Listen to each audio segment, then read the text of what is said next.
You know, in the long story of American history, some threads just stop. They unravel into nothing, leaving a gap that we've been trying to fill for centuries. Today we're going to pull on one of those threads, the incredible story of the Roanoke colony. It's a question that's been nagging at people for over 400 years.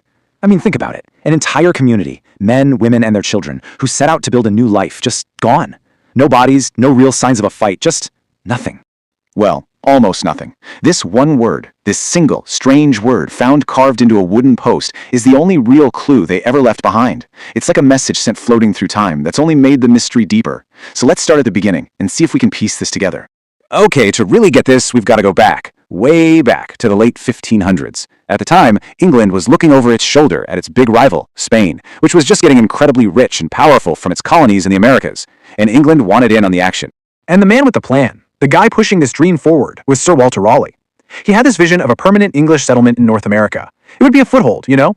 A place to gather resources, to set up trade, and to really challenge Spain's power. And Roanoke Island looked like the perfect place to start. Now, here's something you might not know. The famous Lost Colony was actually the second try. The first attempt, back in 1585, was basically a military outpost, all soldiers. It didn't end well. Lots of conflict, they ran out of supplies, and they eventually just packed up and left. But the 1587 expedition, that was totally different. This time, it wasn't about soldiers. It was about families, people who wanted to build a permanent home. So, about 115 people, led by a man named Governor John White, made that fateful trip. And this group included women and children, which was a huge deal. It was a clear sign that they were there to stay, to actually put down roots and build a community from the ground up. And pretty soon after they arrived, they got this incredible symbol of hope. Governor White's own granddaughter, Virginia Dare, was born. Just think about that. The very first English child born in the Americas. She represented a whole new beginning, a new future. But that future, well, it was about to get really, really uncertain. The colony's entire survival, everything, really, depended on getting a steady stream of supplies from England. But a decision that seemed small at the time, followed by a massive war, was about to cut that lifeline completely and seal their fate. You have to look at this timeline, because this is where everything goes sideways. John White sailed back to England for more supplies in late 1587. He promised he'd be back fast, but then war broke out with Spain, the famous Spanish Armada. England needed every single ship it had for the war effort. So a trip that was supposed to take a few months turned into 3 long, agonizing years. Can you just imagine that? For 3 years, they were completely cut off. Those 115 settlers, including little Virginia Dare, were just left alone on the edge of this huge unknown continent. No supplies, no news, no help, and absolutely no way of knowing if anyone was ever coming back for them.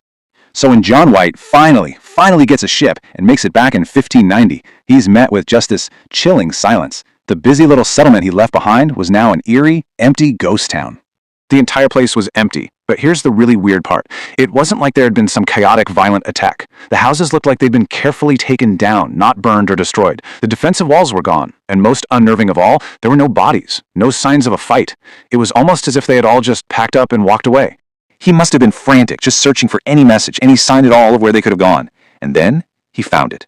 The one and only thing they had left behind for him. Carved, not scratched, but carved neatly into a post of the old fort was that one word, Croatoan. He also found the letters C-R-O carved into a nearby tree. This was it. This was the only message from 115 vanished people. So what on earth did it mean? Well, Croatoan was the name of a nearby island, what we call Hatteras Island today. It was also the name of the Native American people who lived on that island, and they were known to be friendly with the English. So White thought, okay, this is it. They moved there to be safe. But then, just horrible luck, a massive storm rolled in, making it impossible for him to even try to get to the island. He was forced to sail back to England, and he never saw his family or anyone from the colony ever again. And right there, the real mystery began. For more than 400 years, that one word has sparked endless debate and speculation. So where do they go? Let's take a look at the big theories that have stood the test of time. It really boils down to 4 main ideas. Did they just join up with the local tribe? Were they attacked and wiped out? Did they just succumb to starvation in the elements? Or, maybe, did another country get involved? The most popular theory, and the one that makes a lot of sense, is that they did exactly what the clue pointed to. They were starving, they were alone, so they probably went to live with the friendly Croatoan people, and over time, just blended in. They assimilated into the tribe as a way to survive. Of course, there are much darker possibilities. We know they had tense relationships with some of the other local tribes, so a sudden attack is definitely on the table.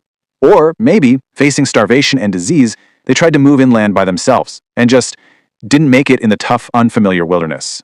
What's so fascinating is that for every theory, there's a big problem. The Croatoan carving seems like a slam dunk for assimilation, right? But we've never found any definitive DNA evidence. An attack seems possible, but then where are the bodies? Why were there no signs of a fight? And yeah, Spain definitely saw the colony as a threat, but they were famous for keeping meticulous records, and there's not a single mention of them attacking Roanoke. It's a puzzle. And believe it or not, the search is still on. Modern archaeologists have found some really interesting stuff, 16th century English pottery and other items, but miles inland from the original site. This seems to support the idea that maybe at least some of the settlers survived and split up, going to live with different native communities. But still, no smoking gun, nothing definitive. So, after all this time, all these theories, what does the story of the lost colony really leave us with? What's its lasting message to us? I think it's a really powerful and humbling reminder of just how incredibly fragile life was for those very first settlers. They had this huge dream of a new life, a new world, but it slammed right into the harsh reality of a place they just didn't understand. Their story became this cautionary tale, written right at the very beginning of American history. And that brings us back to that one word, Croatoan. What was it really trying to say? Was it a simple sign, pointing to a new home? Was it a distress signal? Or was it just the final word in a deeply human story whose pages have been lost to the wind, a story that we might just never, ever fully know? The mystery endures,